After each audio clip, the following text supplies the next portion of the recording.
Hi friends, welcome back to the channel. So today we are talking about the Sagebrush top by Friday Pattern Company. So this is a beautiful pattern that come in sizes extra small to 7X, and that's what I really love about Friday Pattern Company. All of their patterns are size inclusive and it's just really wonderful. So in terms of like extra small to 7X, it's usually somewhere between like 32 inches for the bust all the way up to 60 inches for the bust, which is pretty size inclusive. This particular pattern, the Sagebrush top, actually has the sizing go from extra small, small, medium, large, extra large, etc. So it's really nice, and I really love the different options that you have in terms of the sizes, because you can actually grade down or grade up or whatever with the pattern. So you do have a lot of room to work with this particular top. So let's first talk about the features of the pattern and the fabric suggestions and all that stuff. And then we will go ahead and get into the garments that I have made.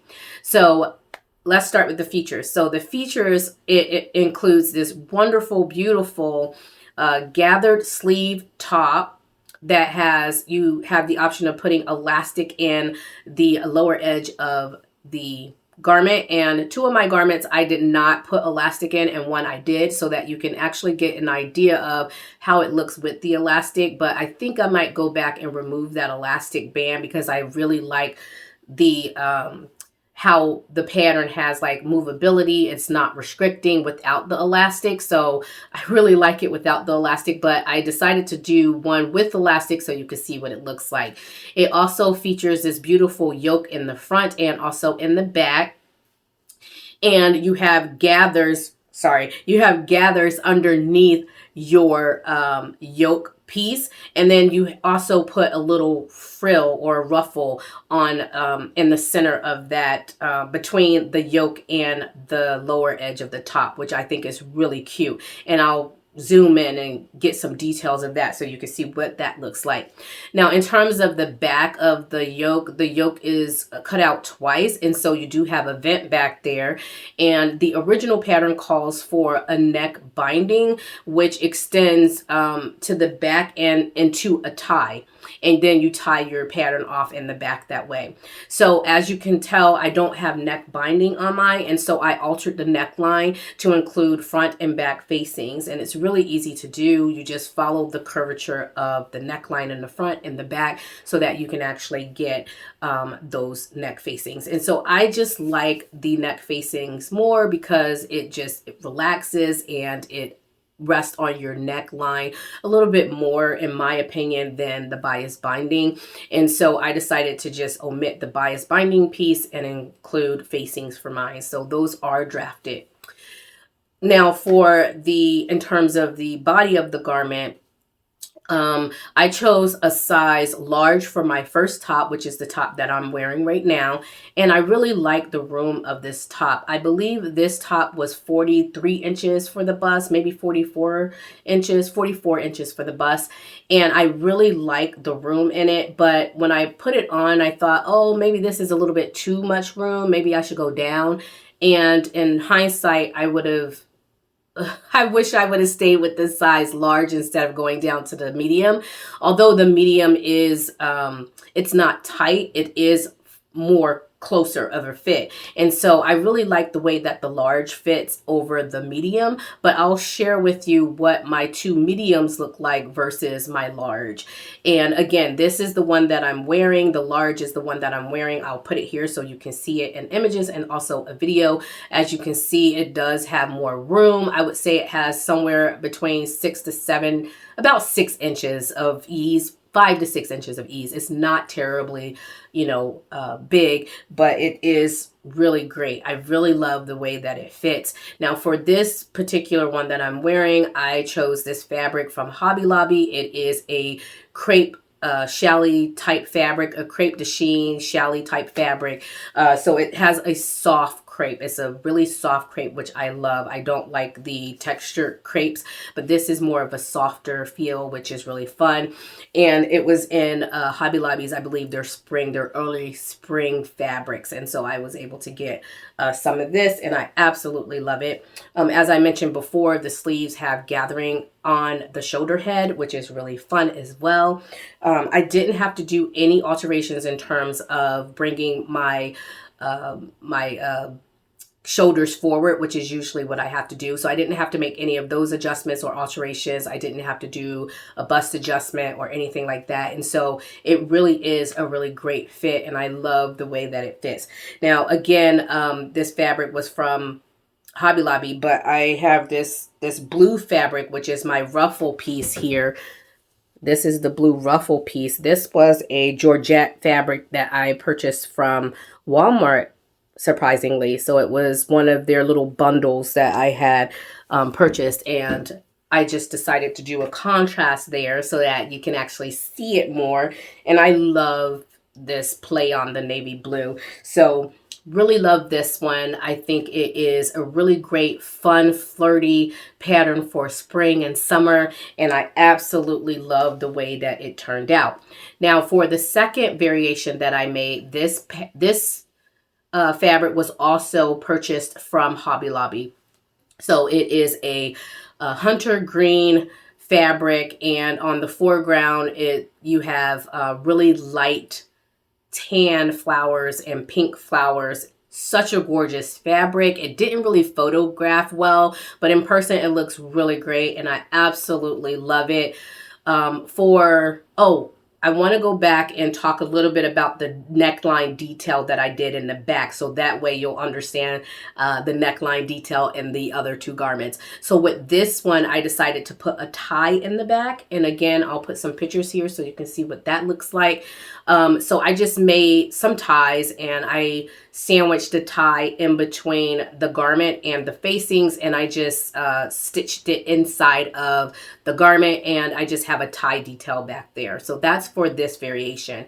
Now for the second variation, the hunter green variation, that one actually has a button in the back. So I created a loop in the button, and so on the back of that neckline detail is a loop in the button. So these are all details that are really easy to do and to alter or modify for your garment. Although the pattern doesn't call for this, it's just so easy to do those things, and so I decided to do that as well. Now in this variation, you'll notice again, I didn't put the elastic in the lower edge of the sleeve. Again, I really just love having my arms free. I don't really like elastic around my biceps all that often. It just feels very restricting to me.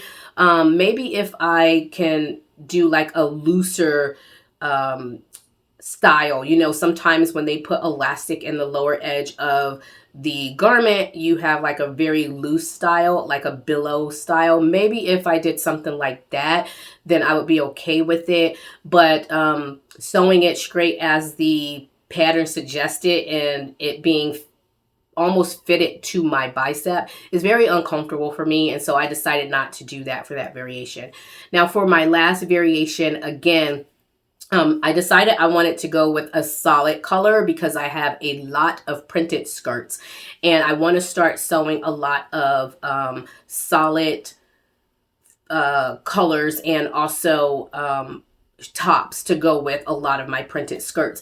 And so I decided to go with this beautiful red color, which I absolutely love. I think it will go with just about almost everything in my wardrobe because I do have a lot of black and white and those types of skirts, and so it would go just wonderful. And then also I thought about maybe even doing a navy blue skirt, or I have some navy blue and dotted red polka dot fabric that would be absolutely gorgeous with this top as well. So this red variation, it does have the elastic in the lower edge, but like I said, I think I'm going to go back and take that out. But just for the purposes of this video and so that you can see what it looks like, it creates this really nice, almost like a puffy or bubbling effect on the sleeve, which is really cute. And it's one of the reasons why I purchased the pattern. But I don't like it because it just feels really weird against my bicep. Now for this variation, as well as the hunter green variation, I went to the size medium. And as I stated earlier in the video, I wish I would have kept to the size large. I feel like these two are a little bit more snugger than I would like. And then also the underarm for the hunter green variation was quite high, and it felt restricting for the size medium. And so I lowered the underarm for the size medium for the red variation. But again, it still feels quite restricting a little bit in that area, in the bust area and around the underarm area. And I'm assuming it's because it's a size medium instead of the size large. So again, I definitely like the size large for me, and that's what I would be using going forward. I really like the detail of the neckline that I created, where it's just a really round, flat, round neckline instead of, you know, having that bias binding around the neck edge. I really just like it to be flat without the bias binding, which I think is really fun. For the red variation, I also included a loop on the back of the neckline with a nice shank button, a red shank button, which is really cute. And I absolutely love all these variations. In terms of the length of the garment for the front and the back, it sits right above my high hip, which is really fun. And I didn't lengthen it at all. And I just did a 5/8 of an inch hem for the lower edge of all of these.